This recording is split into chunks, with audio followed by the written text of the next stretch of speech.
하나님 감사합니다. 오늘도 수요일 오전 주님의 말씀을 또 공부하기 위하여서 이 시간 주님 앞에 나왔습니다. 저희들의 마음과 눈과 귀를 열어주시어 말씀을 통해 우리에게 주시는 주의 귀한 그 뜻이 우리한테 밝혀지게 하여 주시고, 우리가 이 세상을 살아가는 가운데 무엇보다도 우리의 삶의 기준과 중심은 오직 하나님의 말씀만 될 수 있도록 인도하여 주시옵소서.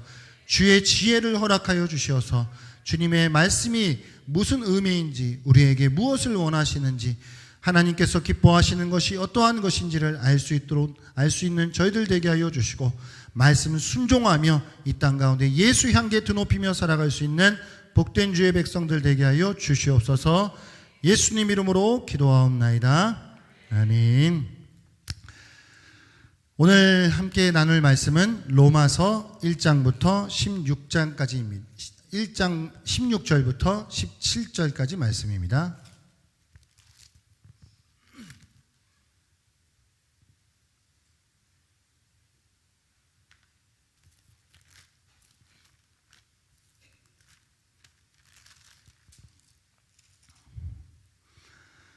로마서 1장 16절부터 17절 말씀, 두 절 말씀이기 때문에 우리 같은 목소리로 함께 읽도록 하겠습니다.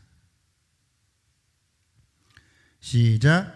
내가 복음을 부끄러워하지 아니하노니 이 복음은 모든 믿는 자에게 구원을 주시는 하나님의 능력이 됨이라. 먼저는 유대인에게요 그리고 헬라인에게로다. 복음에는 하나님의 의가 나타나서 믿음으로 믿음에 이르게 하나니, 기록된 바 오직 의인은 믿음으로 말미암아 살리라 함과 같으니라. 아멘. 예, 오늘 로마서 강의 네 번째 시간이고요. 1장 16절 17절 말씀 같이 나눌 텐데, 시작부터 제가 좀 걱정이 되네요. 오늘 이 내용이기도 하고 이 부분이 로마서에서 사실 매우 중요하고, 어렵게 하려면 한없이 어렵게 할 수도 있고 한데, 난이도가 제가 한 4 정도의 난이도를 준비했는데, 오늘 또 권사님들 많이 오셔서 쉽게 해야 되는 거 아닌가, 어떻게 해야 되는 거 지금 머릿속이 지금 복잡합니다. 제가 지금 해보겠습니다. 로마서 1장 16절 17절 말씀은 로마서 전체의 주제입니다. 로마서를 통해 사도 바울이 자신의 그 복음, 소위 이신칭의 복음을 말하려고 하는 그 주제가 이 두 구절에 사실 압축되어서 들어있다라고 볼 수 있죠. 복음이 무엇이냐? 당신이 말하려고 하는 복음이 무엇인데? 라고 물을 때 로마서 1장 16절 17절 말씀으로 우리는 대답을 할 수도 있습니다. 그만큼 이 두 개의 위대한 구절은 교회사적으로도 매우 중요한 의의를 가져요. 그 유명한 종교개혁자 마르틴 루터도 사실은 이 두 구절을 통해서 그가 종교개혁의 불씨를 품게 되었던 것이죠. 저는 오늘 이 두 개의 구절을 한 절 한 절 보면서, 특히 한 절 한 절을 각 세 부분으로 좀 잘라서 여러분들과 함께 말씀을 나누려고 합니다. 두 개의 구절이니까 한 구절당 3개씩 자르면 몇 개일까요? 6개. 6개의 6부분에 대한 내용을 잠시 좀 말씀을 나눠보겠습니다. 첫 번째 부분은 내가 복음을 부끄러워하지 아니한다는 거예요. 이제 사도 바울이 로마 교회를 향해서 복음이 무엇인지에 대하여, 사실은 어떤 면에서 로마 교회도 복음을 들었지만 그 복음을 들은 로마 교회가 더 들어야 하는 복음이 있었고, 복음의 진정한 의미를 더 알아야 했기 때문에, 그 로마 교회도 복음을 들어야 했기 때문에, 한 번도 안 들어봤기 때문에 들어야 된다는 게 아니라 이미 들었던 자들이지만 더 들어야 했다라고 하는 것이죠. 그런 복음 안에는 무궁무진한 하나님의 그 놀라운 내용들이 이 안에 풍성할 거란 말이에요. 이 풍성한 내용을 바울은 지금 전하고 싶은 것인데, 자신이 전하는 그 복음을 향해서 먼저 하고 싶은 얘기는 내가 이 복음을 부끄러워하지 않는다는 거예요. 어떤 사람들은 이 부끄러워하지 않다라는 말을 이게 그 문법적으로 완서법이라고 그러거든요. 이게 완서법이 뭐냐면은 내가 말하고 싶은 걸 나 너 좋아해 이렇게 이야기하는 게 아니라 반대의 의미로 그게 아니다라고 말하는 거예요. 이를테면 이런 거예요. 나 너 좋아해가 아니라 나 너 싫어하지 않아 이렇게 얘기하는 거예요. 나는 지금 기분이 좋아. 이걸 완서법으로 얘기하면 어떻게 할까요? 나 지금 기분 나쁘지 않아. 이렇게 이야기하는 거예요. 그러니까 때론 이런 어법을 사용하는 이유는 조금 완곡하게 이야기하려고 하거나 아니면 어떤 부분을 좀 강조하고 싶을 때 이런 문법을 사용한다라고 하죠. 바울이 여기서 지금 내가 복음을 부끄러워하지 않는다라고 하는 것은 이것은 이 복음을 자랑한다라고 하는 것을 강조하려고 하는 것이다 라고 말하는 사람들도 있어요. 그러나 그것이 그럴 수 있지만 사실은 바울이 복음을 부끄러워하지 않는다라고 말하는 것에는 더 많은 바울의 내면의 그 속마음들이 이 안에 들어있다라고 하는 것이죠. 왜냐하면 복음이 당시 시대 상황에서 볼 때 어떻게 보면 되게 부끄러울 수 있었어요. 특히나 유다 예루살렘 땅에서는 그나마 덜했지만 지금 편지를 쓰고 있는 장소가 대상이 어디예요? 로마예요. 로마는 문화적으로나 여러 가지 발전적인 것에 있어서 가장 앞서가는 도시였단 말이에요. 이 가장 앞서가는 도시에다가 지금 복음이라고 하는 걸 전해야 돼요. 복음이라고 하는 걸 전할 때 그 로마 사람들이 생각할 때 나름 지적 수준도 높고 배울 만큼 배웠다고 생각하고 세련될 만큼 세련된 사람들이 갑자기 예수가 십자가에 못 박혀 죽었다? 그것을 믿는 자들에겐 구원이 있다? 이상한 이 이야기는 그냥 바보들이나 이렇게 믿을 수 있는 거죠. 그러니까 저 약간 부족한 사람들, 모자란 사람들, 어디가 하나 좀 빠져있는 사람들이나 그걸 믿을 거지, 제대로 된 정신이 박혀있는 사람이라고 한다면 로마 사람들이 생각할 때 저거는 믿을 가치가 없는 거예요. 그러니까 그런 상황이 우리가 지금 여러분 이게 바울이 전했는데 우리는 위대한 사도 바울이 전했으니까 이게 참 그래도 들을 만한 거지, 당시에 사람들이 저 인간이 위대한 사도 바울인지 누군지 그걸 어떻게 알아요? 그냥 어디서 하나 굴러먹은 그 사람이 와가지고 편지를 쓰고 있고 그러고 복음을 전해요. 그러면 그 사람에 대한 신뢰도 없고, 그리고 12사도주 중에 포함되어 있지도 않잖아요. 여러 가지 면에 있어서 바울은 충분히 위축될 수 있는 상황이었단 말이죠.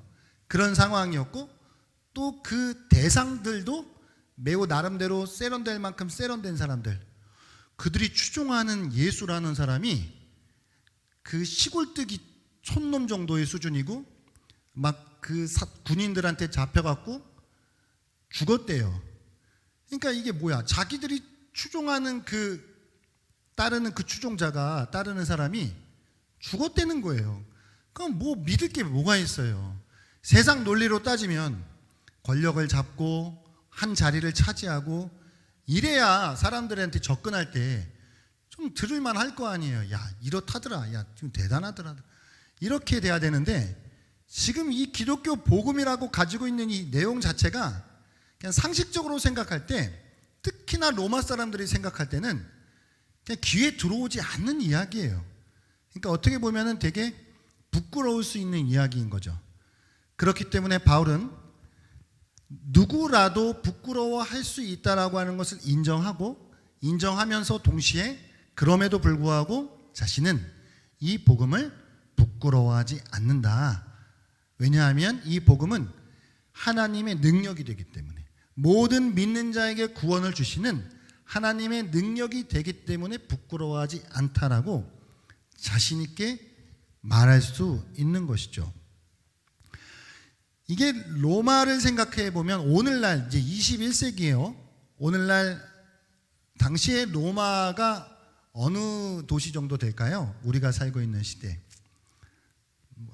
미국의 뭐 어디 뉴욕 정도로 생각해 볼까요? 제가 의도한 질문입니다. 미국 뉴욕은 나름대로 정말 세계 뭐 경제, 뭐 문화, 뭐 패션, 뭐 앞서 주도하는 그런 도시잖아요. 이 도시에서 아주 오래전, 뭐 몇십 년 전이죠. 리디머 장로교회라고 하는 교회가 그곳에 세워졌어요. 그 교회를 개척한 목사님은 팀 켈러 목사님인데, 이게 당시의 주류는 이 도시 한복판이 아니라 도시 외곽의 교회가 세워지는 그런 흐름들 속에서 그 통념을 깨뜨리고 이 도시 한복판, 그것도 정말 콧대 높은 그 뉴욕 사람들, 맨하튼, 그 사람들이 살고 있는 그 한복판에다가 교회를 개척한 거예요. 그 리디머 장로교회를. 그러면서 그들에게 복음을 전하는데, 제가 이 말씀을 왜 드리냐면, 복음은 그렇게 우리가 쉽게 생각할 수 있는 것처럼 시시한 게 아니라는 거예요. 그냥 그렇게 시시하지 않아요. 복음이 이렇게 딱 단순하게 보면은 예수님이 십자가에서 죽으시고 다시 살아나셔서 우리를 위해 구원을 베풀어 주신다는 건데, 이거는 이것만 보게 되면은 좀 어떻게 보면 야, 그거 뭐냐, 이렇게 사람들이 하찮게 생각할 수도 있는 거지만, 사실은 복음을 한 단계 더 들어가면 들어갈수록 세상 어떤 논리보다 더 논리적이고, 세상 어떤 지혜보다 더 지혜적이고, 세상 어떤 과학보다 더 과학적이에요. 사실 세상 어떠한 이론들보다 훨씬 더 세련돼 있어요. 이 팀켈러 목사님이 그 콧대 높은 뉴욕 맨하튼에 있는 젊은이들에게 복음을 전하면서 사실 그들의 언어로 좀 변증적인 내용을 담아서 그들에게 복음을 전하거든요. 그 교회가 뉴욕 맨하튼에서 수천 명의 사람이 모이는 건강한 교회로 이렇게 성장을 해요. 그러니까 복음을 사실은 우리가 전하는 우리의 문제지 복음 자체의 문제는 아니라고 하는 것이에요. 그럼 오늘날 우리도 이 복음을 가지고 있어요. 이 복음을 가지고 있는데, 이 복음을 세상 사람들에게 전해야 돼요. 전해야 되는데, 사실은 복음은 그 자체로 하나님이 구원하시는 능력인데, 시대마다 그 시대의 언어를 사용해서 한편으로는 우리가 전해야 할 필요가 있다라고 하는 것이죠. 그러니까 복음의 본질이라고 하는 것, 복음의 핵심, 막 예수님이 2명이야 있다고 소리하면 안 되고, 그 정말 복음의 본질은 우리가 무조건 고수해야 하지만, 그 복음을 담아내는 그릇이나 복음을 설명하는 언어는 얼마든지 그 시대의 사람들이 납득할 수 있는 언어들로 우리가 전할 수 있단 말이에요. 그러니까 우리는 그런 노력을 해야 되는 거예요. 그냥 우리나라가 70년대 저 안 살아봤지만 예수 천당 불신 지옥이라고 하는 이 단순한 언어가 통하던 시대가 있죠. 근데 지금은 예수 천당 불신 지옥이라고 하는 이 단순한 언어가 안 통해요. 이 시대 사람들한테는. 그 바보 같은 소리 하지 말라 그래요. 그러면 이 시대에는 물론 베개 하나 정말 하나님의 강권적인 역사로 예수 천당 불신 지옥 했는데 통하는 경우들이 있을 수 있죠. 전혀 없다는 얘기가 아니라, 통상적으로는 복음의 본질을 우리가 가지고 있되, 그것을 정말 사람들이 받아들일 수 있는 그런 언어로 우리가 전달해야 하는 노력을 해야 한다라고 하는 것이죠. 바울이 그렇게 복음을 부끄러워하지 않는다라고 하는 것으로 시작하면서, 왜 부끄러워하지 않느냐? 복음은 하나님께서 모든 믿는 자에게 구원을 주시는 능력이 됩니다. 이게 두 번째 부분이에요. 이 두 번째 부분인데요, 이 복음은 모든 믿는 자에게 구원을 주시는 하나님의 능력이다. 첫 번째 부분은 뭐라고요? 오늘 말씀 6개만 하면 끝이에요. 오늘 빨리 끝날 것 같아요. 6개. 첫 번째 부분은 내가 복음을 부끄러워하지 않는다. 두 번째는 왜 부끄러워하지 않아요?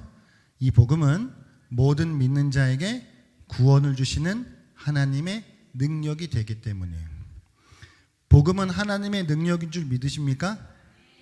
다른 게 능력이 아니라 복음이 능력이에요. 복음이 능력인데 누구의 능력이냐면 하나님의 능력이에요. 여러분, 하나님은 능력이 있으실 뿐만 아니라 하나님은 지혜로우시기도 하고 하나님은 사랑이시기도 하죠. 그래서 우리는 복음은 하나님의 지혜다라고 말할 수도 있고 복음은 하나님의 사랑이다라고 말할 수도 있어요. 그 문맥에 따라서. 그런데 지금 바울은 하나님의 능력이라고 하는 걸 강조하고 있어요. 복음 안에는 지혜도 있고 사랑도 있고 여러 가지가 있을 수 있지만 그 중에 지금은 하나님의 능력이라고 하는 것을 강조하고 있죠. 왜냐하면 왜 능력이냐면 모든 믿는 사람을 구원할 수 있기 때문에. 타락한 인간, 죄로 물든 인간을 구원할 수 있는 건 아무나 할 수 있는 것은 아니죠.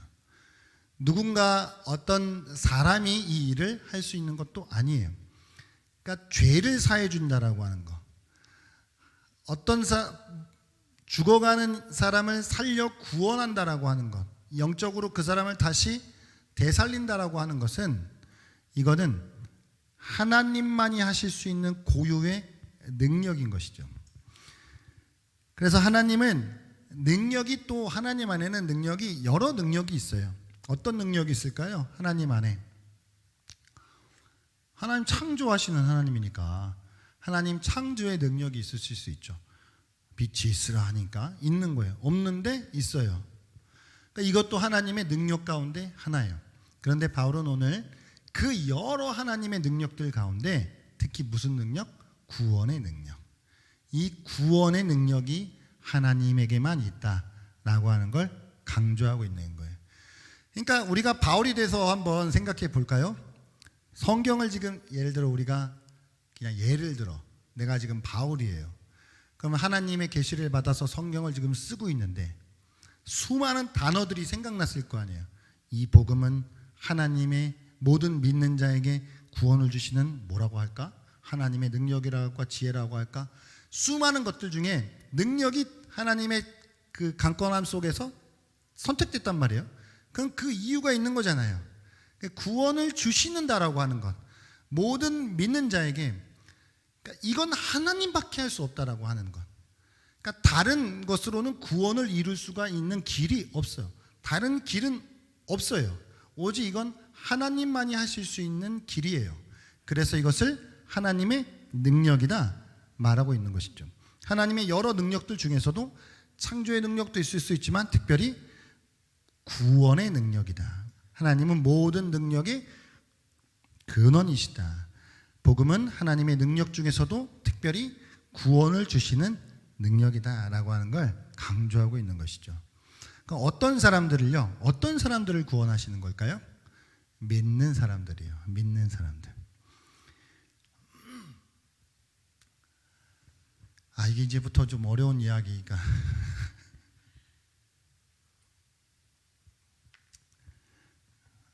믿는다라고 하는 것은 그러니까 믿는 자에게 주시는 거예요. 여러분 하나님 믿으십니까? 그럼 이 믿음은 어디서부터 왔을까요? 하나님으로부터 왔어요. 믿음은 하나님의 선물이죠. 그거 믿으세요? 되게 잘 아시네요. 어떻게 아셨어요? 네. 제가 벌써 10년도 넘은 것 같은데 한 독실한 감리교 신자랑 한 3시간 토론을 한 적이 있어요.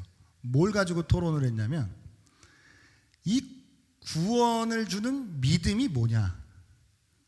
근데 결론적으로 하면 절대 안 바뀌어.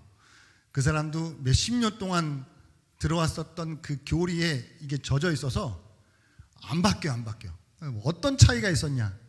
저는 믿음은 하나님의 선물이다라고 이야기를 했는데 그 사람은 믿음은 우리의 의지가 들어가야 된다는 거예요.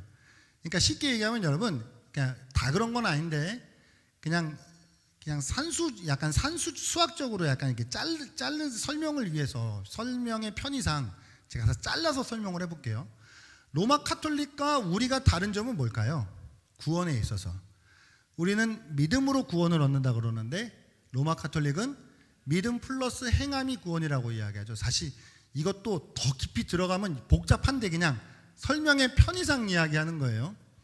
가톨릭에서 또 네가 뭘 안다고 떠드냐 뭐 이러면 또 할 말이 없는데, 그러면 개신교 안에도 여러 분파가 있잖아요. 교파가.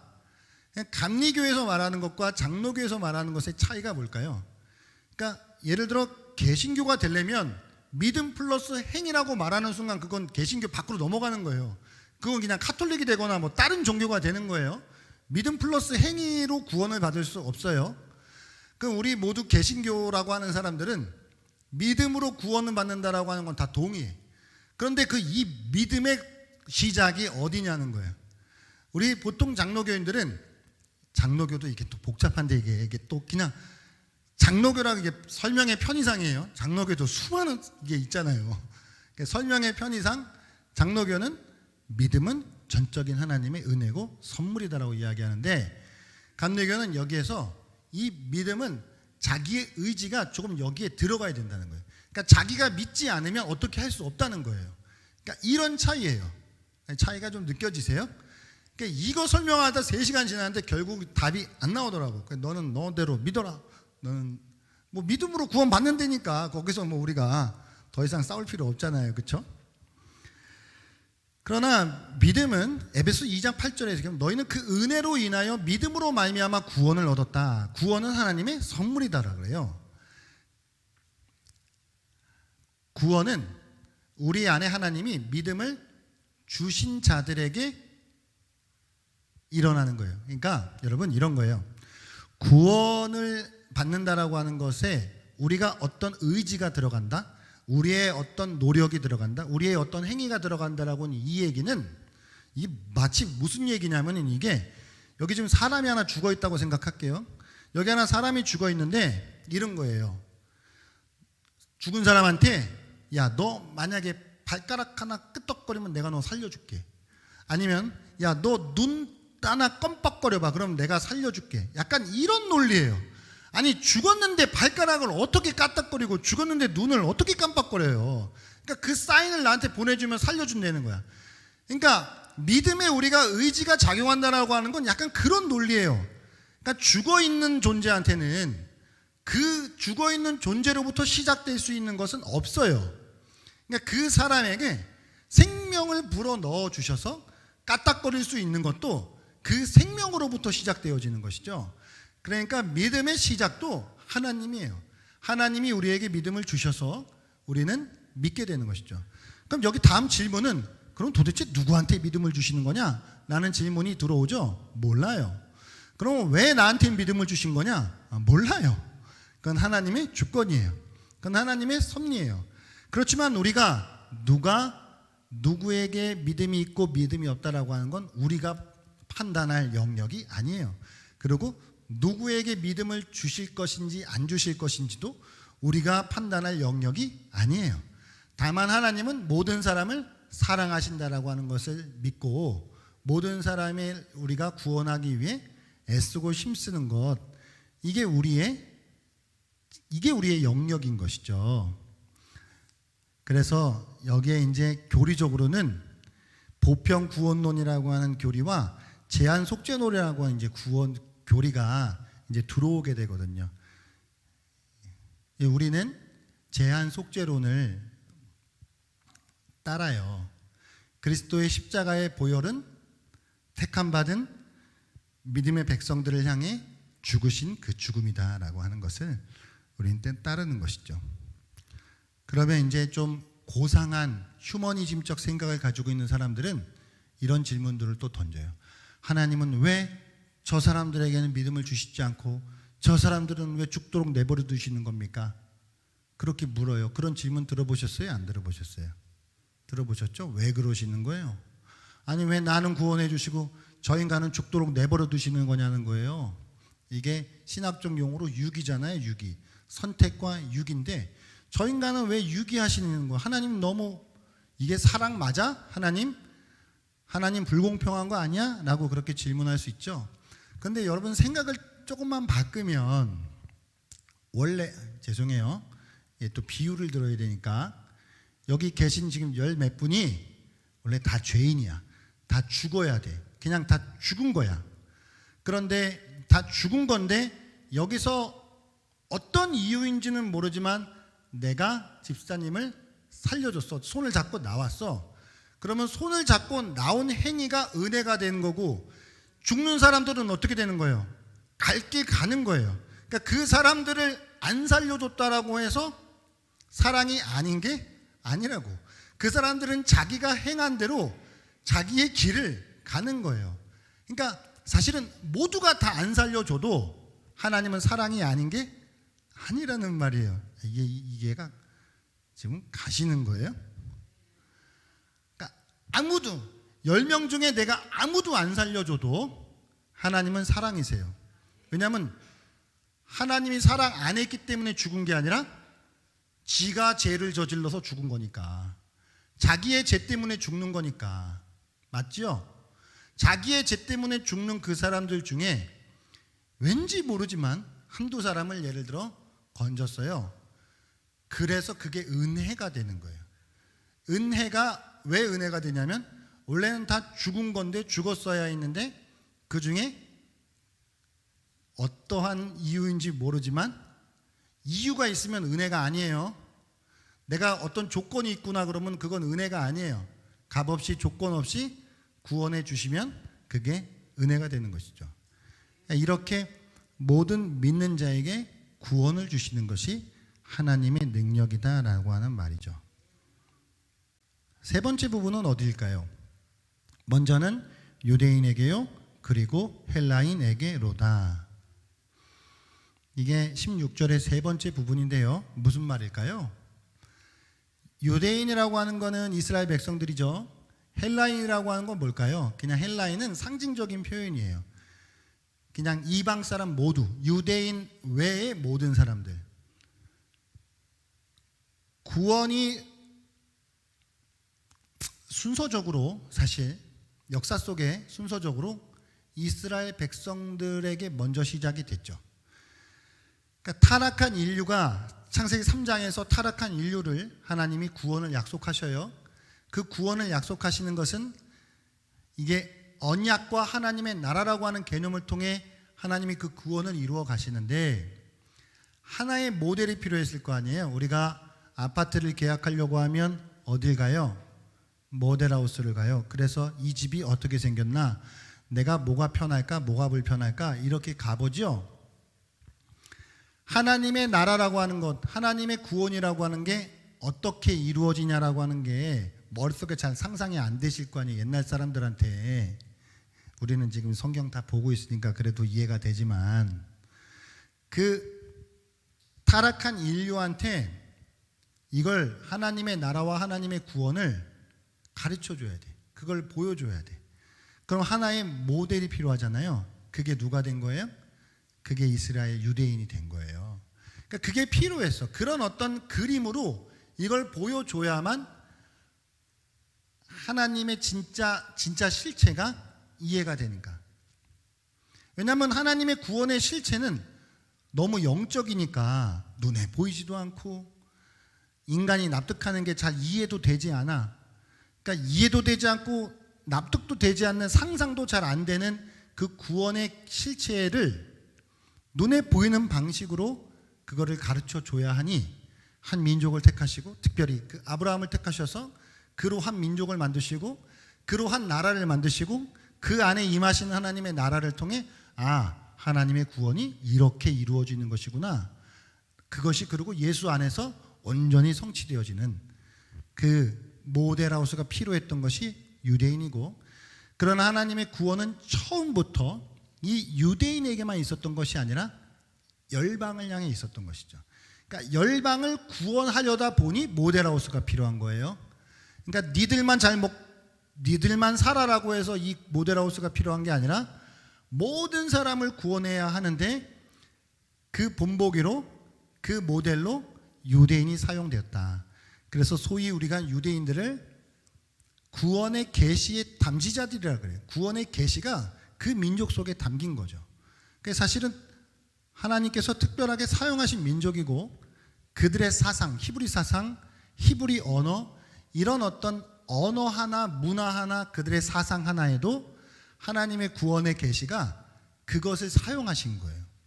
그래서 우리가 히브리 사상을 이해한다라고 하는 거, 신약성경 뭘로 쓰였죠?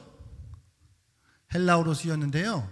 헬라어로 쓰였는데 이 성경을 쓴 사람들의 사상은 뭘까요? 유대인들이 있었어요. 히브리 사상이에요. 그러니까 우리가 히브리 사상을 이해하지 않고는 성경을 이해할 수가 없다는 거예요.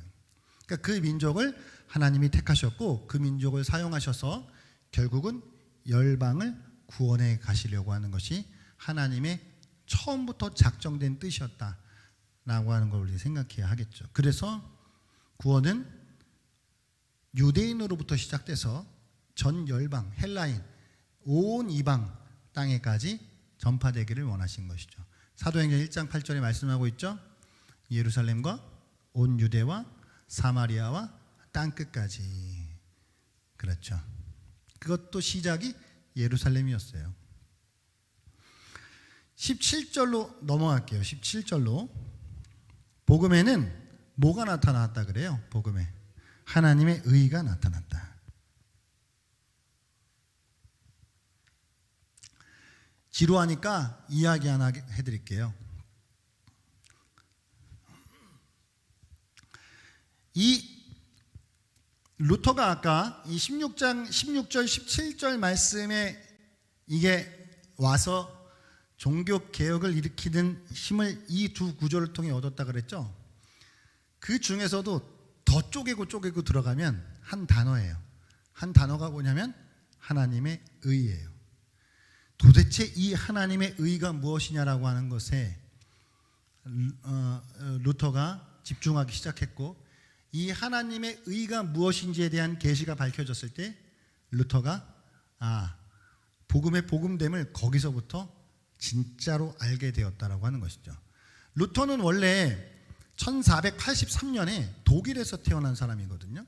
이 사람이 원래는 아버지의 뜻을 따라서 당시에 뭐 똑똑했던 사람들은 대체적으로 그렇듯이 법률가가 되려고 했어요. 그래서 법률 공부를 했어요. 그러다가 학교에서 이게 집에까지 이제 왔다 갔다 가는 그 이제 길이 있었을 거예요.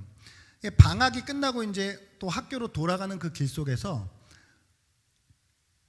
날씨가 이제 갑자기 흐려지기 시작하면서 비가 내리고 천둥번개가 쏟아지는 그 사건이 이제 루터의 회심 사건이거든요. 벼락이 떨어지는 그래서 나무가 벼락에 맞고 막 쓰러지는 그 눈앞에 무시무시한 그 상황 속에서 루터가 엎드려서 이렇게 기도합니다.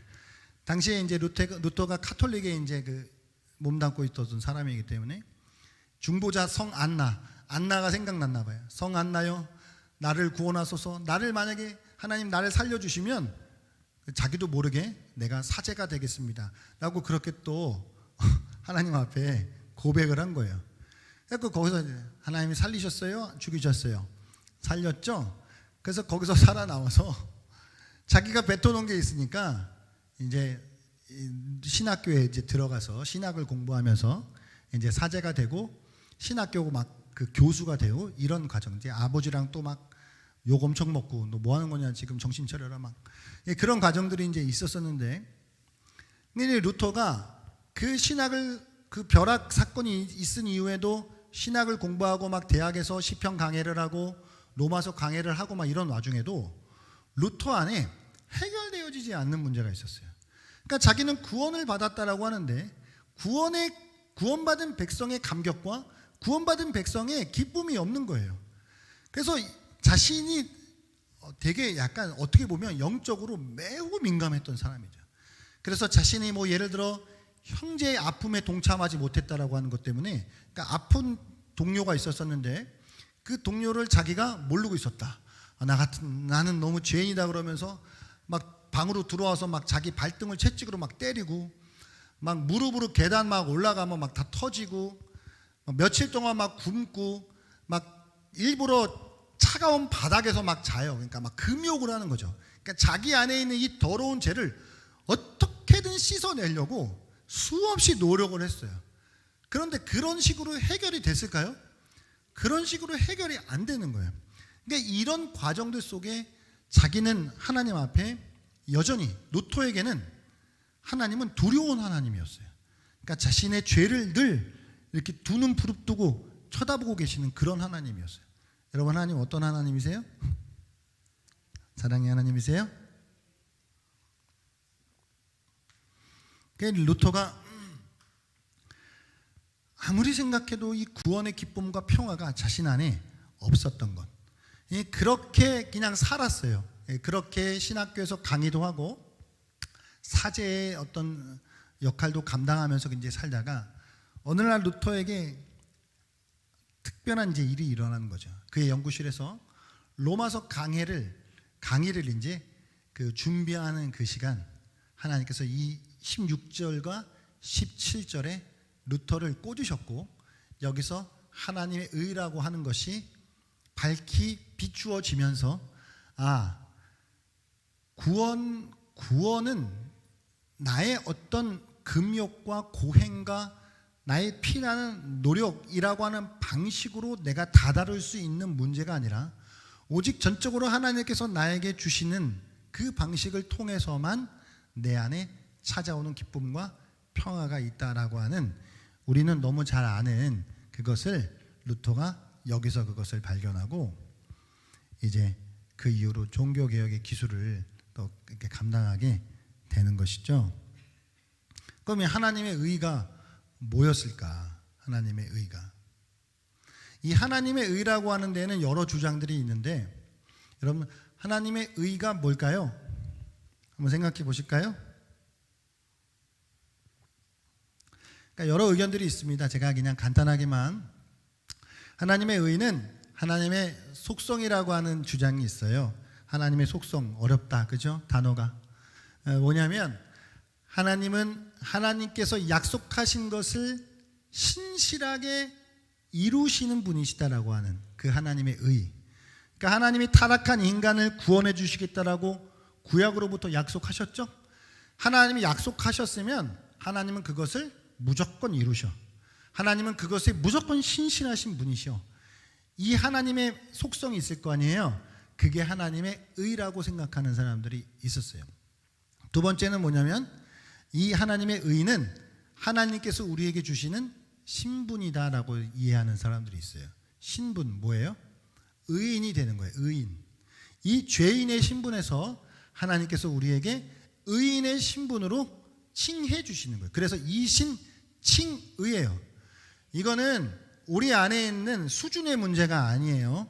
여러분, 우리가 구원받으면 단 한순간 하나님 앞에 회심하면 약간 그 고집쟁이에 막 성질 잘 부리고 막 이랬던 사람이 단 한순간에 다 바뀌나요?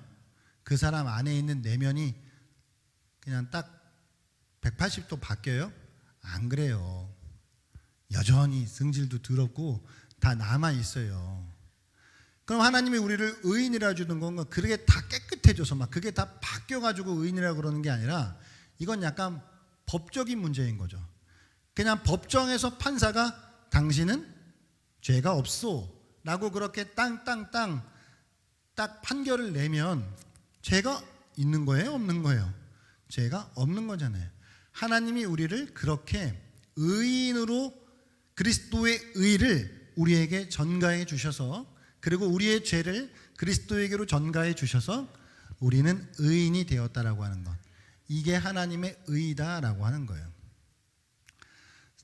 이제 세 번째는 이런 거예요. 하나님의 구원하시는 활동이다.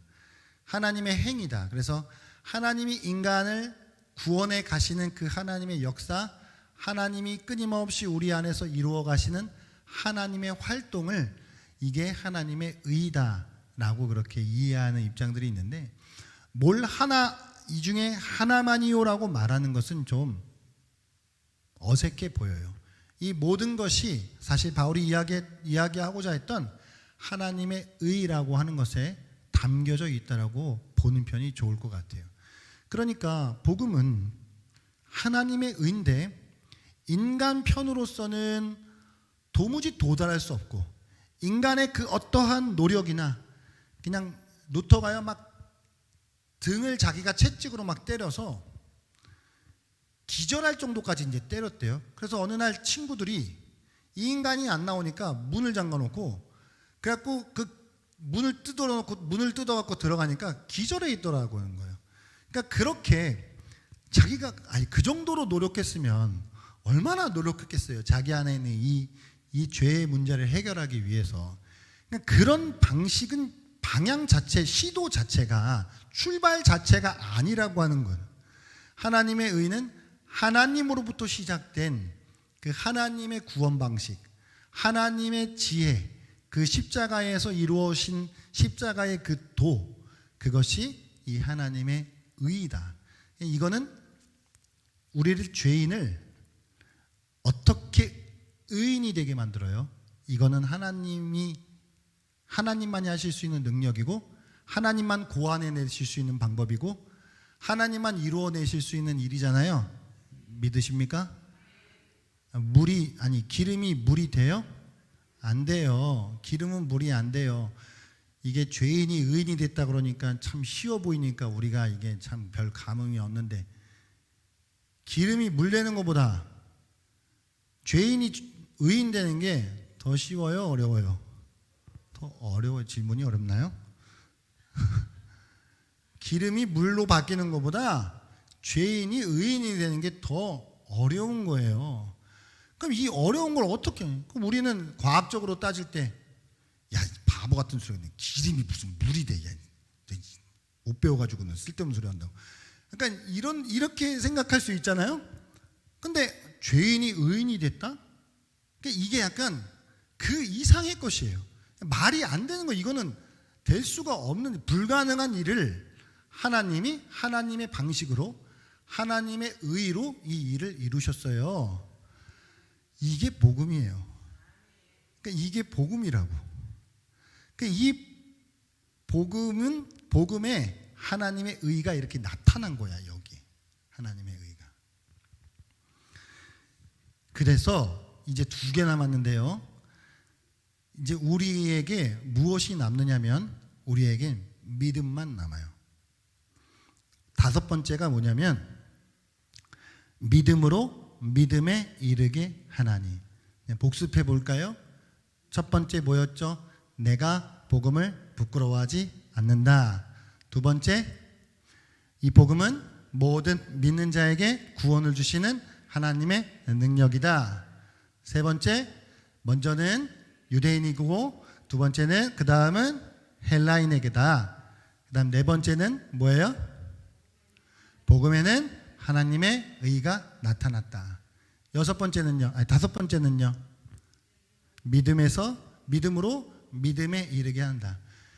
이게 믿음에서 믿음에 이르게 한다라고 하는 이 말도 이게 되게 어려운 말이거든요. 그래서 이제 학자들은 또 이렇게 이런 거 가지고 이제 이야기하는 거 좋아하잖아요. 도무지 이게 몇십 페이지가 돼. 이 말 하나 가지고도 어떻게 그렇게 많은 말들을 써내는지 모르겠어요.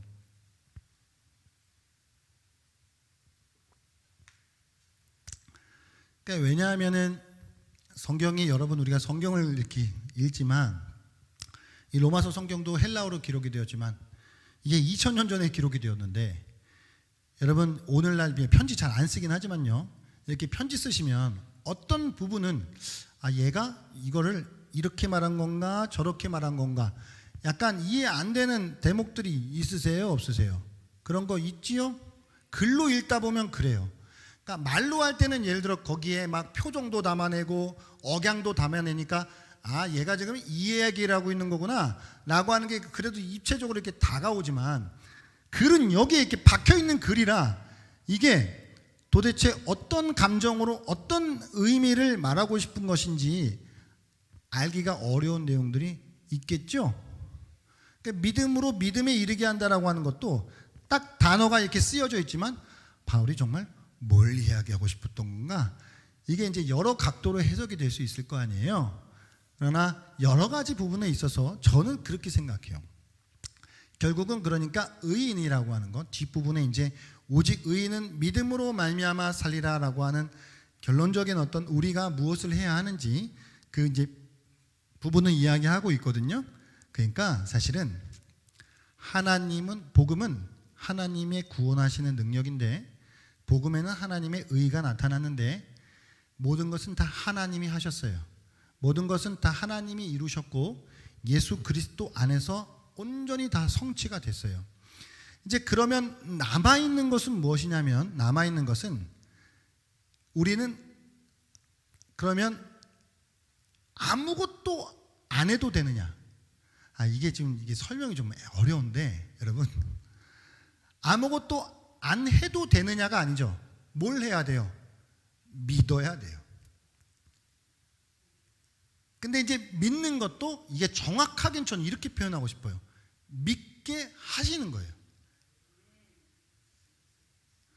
근데 편의상 우리가 뭐 전도할 때 예를 들어 하나님이 믿게 하셔야 믿으세요, 믿게 하실 때 믿으세요, 뭐 이렇게 설명할 수 없죠. 그러니까 예수 믿으세요 이렇게 이야기하죠. 그러니까 약간 우리가 하는 것처럼 이렇게 이야기할 수밖에 없어요. 그러니까 실생활에서는.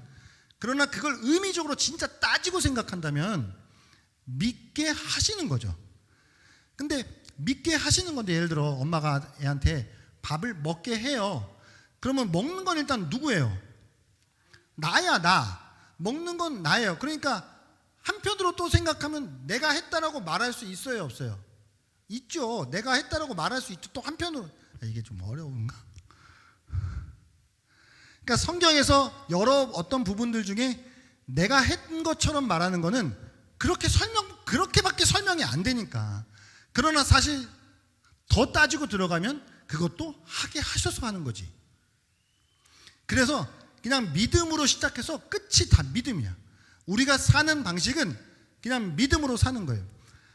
우리 안에서 그리스도께서 모든 것을 다 이루시고, 우리 안에 선한 일을 이루시고, 하나님의 뜻을 이루시고, 우리를 통해 하나님의 나라를 이루시고, 이 모든 것을 우리는 그냥 단 하나 믿음으로만 반응할 수 있는 거예요. 그러니까 우리에게 주어진 과제는 믿음이에요.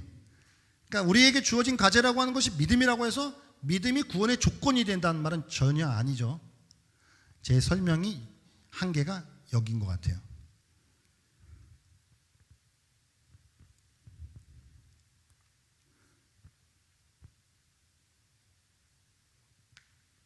그래서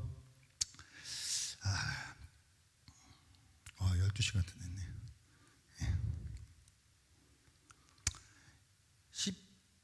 10중세의 안셀무스라고 하는 사람은 이런 이야기를 합니다. 나는 이해하기 위하여 믿는다 그래요. 무슨 말일까? 그럼 이해하기 위하여 믿는다 그래요. 이게 유명한 신학자예요. 뭔 얘기냐면, 믿으면 사실 다 이해돼요. 세상의 원리와 성경의 말씀과 우리가 살아가는 모든 삶이 믿으면 이해가 돼요. 이해가 돼서 믿는 게 아니에요. 이해가 돼서 믿으려고 하면 안 돼.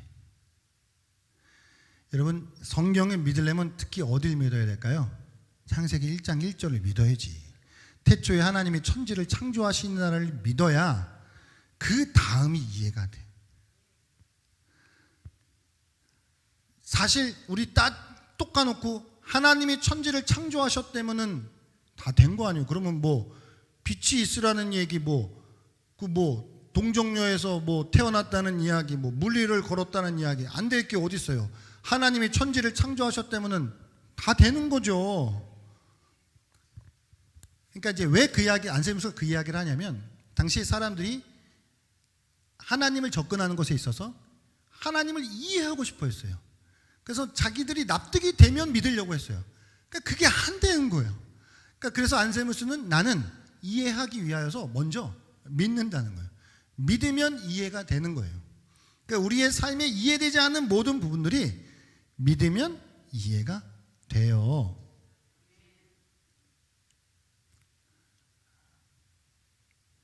그래서 여러분 우리가 학문 공부하는 거는 뭘로 할까요? 공부하는 건 그거는 머리로 하는 거죠. 머리로. 그거를 이게 조금 어려운 말 이게 이성으로 해요. 학문은 이성으로 하거든요. 이것과 마찬가지로 신앙은 뭘로 하냐면 믿음으로 하는 거예요. 그러니까 공부를 이성으로 하듯 신앙은 믿음으로 하는 거예요. 믿음으로 하면 모든 것이 보여요. 그래서 믿음으로 믿음에 이르게 하나니 오직 의인은 믿음으로 말미암아 살리라 라고 그렇게 결론을 짓는 거죠. 이게 복음이에요.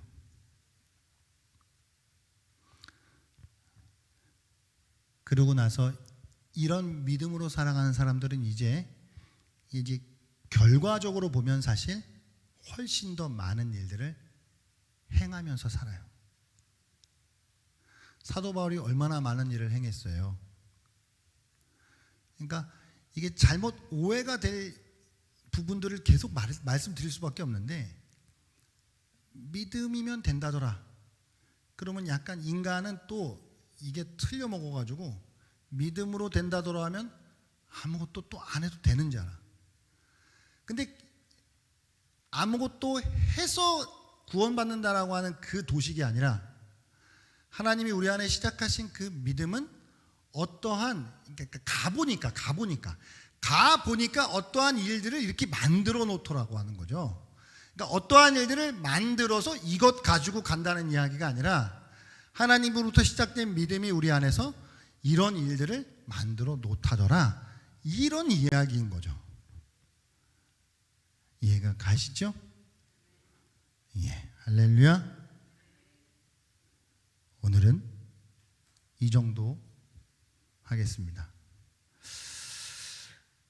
오늘 이 말씀 16절 17절 말씀 너무 중요한 말씀인데, 가능하면 이 말씀 외우셔요. 이 말씀 외우시고 우리가 믿음으로 살아야 된다라고 하는 것을 계속 마음속에서 새기시면서 믿음의 사람들 되시기를 바랍니다. 이해돼서 믿는 거 아니에요. 믿으면 이해돼요. 할렐루야. 같이 한번 이 시간 기도할 때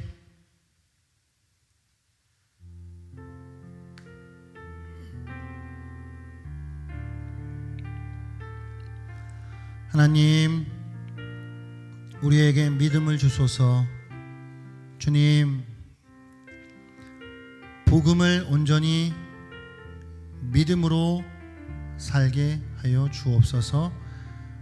믿는 자들에게 구원을 주시는 이 하나님의 능력, 우리를 살리시는 하나님의 능력, 우리의 삶을 책임지시는 주님의 그 능력, 우리의 아버지가 되셨다라고 하는 그 하나님의 능력,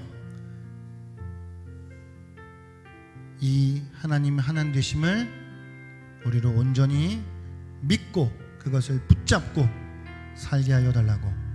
때로는 이해되지 않는 수많은 삶의 여러 가지 일들 속에서 우리가 주님을 온전히 믿을 때 우리의 삶의 많은 부분들이 풀려지는 그런 은혜의 비밀을 맛보며 살게 하여 주시옵소서. 같이 한번 이 시간 합심해 기도하며 나아가겠습니다. 하나님 아버지, 감사합니다. 주님, 오늘도 우리에게 주에게 한 말씀 함께 나눌 수 있도록 인도해 주셔서 감사합니다. 주님, 살아계신 하나님 아버지, 우리에게 하나님 믿음 주소서. 주님, 하나님 온전히 믿음으로 주여 살아가게 하여 주시옵소서. 오직 의인은 믿음으로 말미암아 산다라고 하셨습니다. 주여, 전적으로 하나님을 믿고 주여 우리 안에 아버지 일을 이루시고 행하시고 성취하시고 완성하신 예수 그리스도 아버지 그 한 분만을 믿고 아버지 안에 나아갈 수 있도록 은혜를 내려 주시옵소서. 하나님 아버지, 주여 우리에게 하나님 아버지 은혜를 내려 주시옵소서. 한 가지 더 기도하실 때, 우리가 하나님께서 우리 안에 시작하신 이 구원의 역사가 있음에도 불구하고 구원의 감격과 기쁨, 구원으로부터 시작되는 그 평화, 그것들을 누리지 못하는 이유는 무엇입니까? 예전부터 교회에서 성경 공부나 제자 훈련이나 이런 걸 하다 보면은 어떤 성도님들이 수십 년 신앙생활 하셨는데 가끔씩 이런 이야기 하시는 경우들이 있어요. 그러니까 자기는 죄가 많아서 과연 구원 받을까? 나는 좀 부족할 것 같다. 약간 이거를 겸손인 것으로 약간 자기도 스스로 속고 막 그렇게 대답하시는 분들 계시거든요. 그러니까 이거는 지금 주소를 잘못 찾아도 한참 잘못 찾은 거예요 지금. 그러니까 그런 게 아니란 이야기죠. 그러니까 그거는 자기가 주인이 되려고 하는 거죠. 그럼 구원은 자기가 이루나? 아니에요. 구원은 하나님이 이루시는 것이죠. 그러면 우리는 마땅히 주님 안에서 감격과 평화와 충만한 기쁨이 우리 안에 있어야 될 줄 믿습니다. 하나님, 우리에게 참된 구원의 감격과 기쁨을 회복시켜 주시옵소서. 그 주님의 구원의 평화 안에 살아가게 하여 주시옵소서. 자, 말씀 생각하면서 함께 기도하겠습니다. 하나님 아버지, 주님 은혜를 허락하여 주시고 함께하여 주시고 정말 우리 안에 이루신 하나님의 구원의 역사를 통하여서 우리 안에 참 구원의 주여 그 감격이 아버지 안에 넘치게 하여 주시옵소서. 구원의 기쁨이 아버지 안에 충만하게 하여 주시옵소서. 아버지 안에 사망의 음침한 골짜기 속에서도 주여 우리가 아버지 안에를 두려워하지 아니하고 주여 오직 하나님 때문에 주여 하나님이 함께 하심으로 말미암아 주여 우리는 평화를 누리게 인도하여 주시옵소서. 이 험난한 세상을 살아감에도 우리는 두려워하지 않을 것은 주님이 나를 구원하셨고 하나님은 아버지 하나님 구원의 능력에 아버지 하나님 주여 그 신실하신 아버지 분이심을 믿기 때문입니다. 주여 그 하나님을 더욱 온전히 믿고 아버지 살아갈 수 있는 하나님의 백성들 되게 하시고 이 시간 주 안에서 기뻐하며 주 안에서 주여 아버지 하나님 우리가 하나님 주시는 그 감격 속에 주여 아버지 하나님 살아갈 수 있도록 은혜를 내려 주시옵소서. 주님 감사합니다. 하나님 감사합니다. 오늘도 말씀으로 함께 나누고 주님 앞에 또 기도합니다. 하나님 우리 안에 하나님의 정말 그 능력을 하나님 부어주셨고 인간으로서는 도무지 이룰 수 없는 그 구원의 역사를 이루어 주신 줄 믿습니다. 때로는 내 모습이 연약하기 때문에 내 안에 여전히 구원받은 백성답게 살아가지 못하는 모습들 때문에 내가 구원받은 하나님의 자녀가 맞나 의심하며 살아갔던 우리들의 모습들도 있었음을 고백합니다.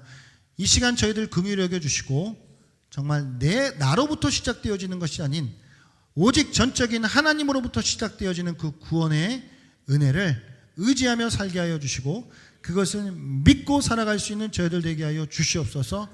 하나님 우리는 주님을 믿기 때문에 우리는 모든 것이 이해되어져 가는 과정 속에 있는 자들임을 믿습니다. 오직 의인은 믿음으로 말미암아 산다 하셨사오니 오늘도 이 시간 우리에게 큰 믿음 주시고 주여 그 믿음으로 승리하는 삶을 살아갈 수 있도록 역사하여 주시옵소서. 감사드리옵고 예수님 이름으로 기도하옵나이다. 아멘. 주기도문으로 오늘 성경 공부 마치겠습니다. 하늘에 계신 우리 아버지여 이름이 거룩히 여김을 받으시오며 나라의 가짐없이며 뜻이 하늘에서 이루어진 것 같이 땅에서도 이루어지리이다. 오늘날 우리에게 일용할 양식을 주옵시고 우리가 우리에게 죄진 자를 사하여 준 것 같이 우리의 죄를 사하여 주옵시고 우리를 시험에 들게 하지 마옵시고 다만 악에서 구하옵소서. 대개 나라와 권세와 영광이 아버지께 영원히 있사옵나이다. 아멘.